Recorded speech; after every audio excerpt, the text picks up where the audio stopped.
I mean, a lot of people, they just want to help other people, but a lot of those things don't even matter. I mean, you feeding the homeless, you might get a little bit of joy right there, but that's a fake joy because most of the time it's sinful to feed homeless people. If there's one thing I know about Jesus, it's that he definitely demanded perfection from anybody before helping them even a little bit. Because if a man should not work, neither should he eat. That's what the Bible says. If you want to feed somebody who's homeless, make sure they're crippled or unable to work. Then you can avoid sin. I mean, these young lazy people, don't feed them. Whenever you give them something, you're essentially supporting their drug addiction. You give them cash, you know what you're doing? You're helping them use that to buy drugs. You're not helping somebody by doing that. Okay, so this preacher is amazing because it is a perfect example of how specifically white evangelicism in the United States of America has really taken Christianity and turned it on its head in a very sort of hilarious way if it wasn't also so incredibly harmful. Now, we all know that like a whole big thing that Jesus did was helping poor people. Like that was like the whole thing. Like all these Christians run around talking about charity and doing the Lord's work and like benefiting everybody. But if you actually look down to white evangelicism in the United States of America, you realize that their real religion that they follow is actually white supremacy and capitalism. And there's a reason for this. There was actually like a whole active strategy that was developed using religion as an excuse to discriminate against people. This was during the civil rights era, right after like anti-segregation laws were passed and things like that. What you ended up having was a lot of extremely racist people going out of their way to say that it was their religious belief that they should be allowed to discriminate against people. Now, those arguments ended up losing in the courts, but what it did is it really consolidated and concentrated this mentality among the political right and extreme religious zealots, where they operated with this belief of their religion somehow giving them constitutional protection in order to discriminate against people that they don't like. And there was actually a lot of business interests that got in on this and put in a ton of money because when you pair it with a little bit of prosperity gospel, then all of a sudden it becomes the perfect religion for spreading white supremacist hatred while also propping up the wealth of extremely wealthy individuals at the expense of everybody else, and then telling them at the same time that the reason why they're not wealthy enough is because they're not working hard enough. And that really is at the heart of it.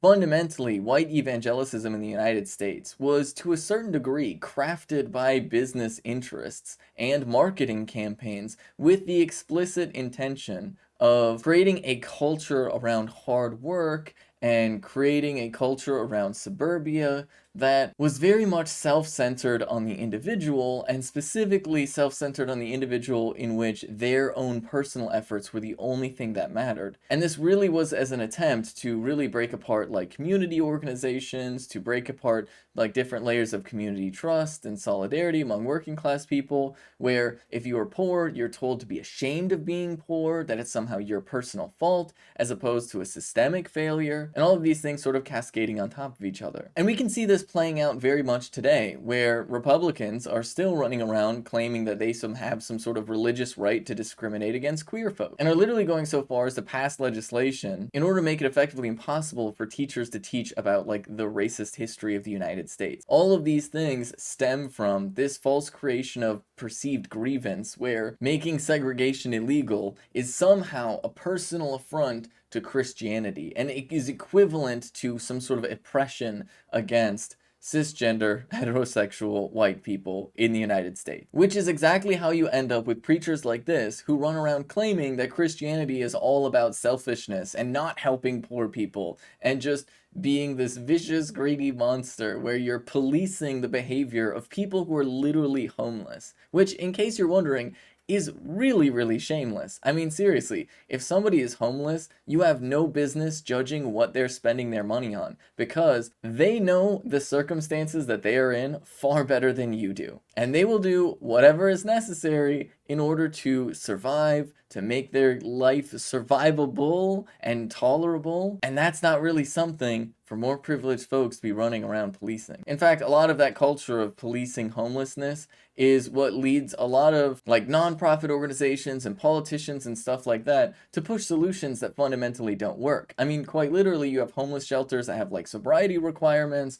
You have like a litany of all of these things. You have shelters that don't allow people to share space with their intimate partners and things like this. All of this puritanical nonsense built around morally policing people who are struggling financially to the extreme. And it's fundamentally rooted in both this white supremacist and puritanical beliefs and how people should live their lives. And it fundamentally undermines any actual effort to do anything to actually help get people to permanent housing. This idea that people need to deserve housing is just actively dehumanizing in its own right. And so while the overwhelming majority of people will hear something like this from this pastor and say, well, yes, obviously that's ridiculous, we need to take that a step further and recognize that when people say things like, oh, well, it does make sense, if you want to be in a homeless shelter, you gotta be sober, that is of the same exact mentality. Fundamentally, it's this core mentality of trying to police what benefits we give to people who are struggling, when in actuality, we should recognize that just by the very nature of being a human being,